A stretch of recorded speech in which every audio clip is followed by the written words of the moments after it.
आणि ज्ञानंद कला महाविद्यालय यांच्यातर्फे मराठी विभाग भाषा संवर्धन पंधरवड्यानिमित्त बोलीचा जागर या विषय कार्यक्रमाचे आयोजन करण्यात आले.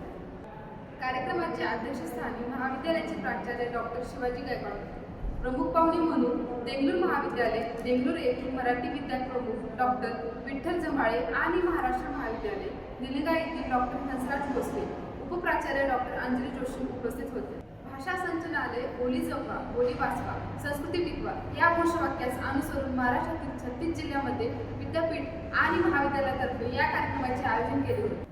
सकाळी रणदिंडी आणि मिरवणुकीत कर्मचारी आणि विद्यार्थ्यांनी पारंपरिक वेशभूषा परिधान करून छत्रपती शिवाजी महाराज चौक ते ज्ञानंद कॉलेज सभागृहापर्यंत सहभाग नोंदविला.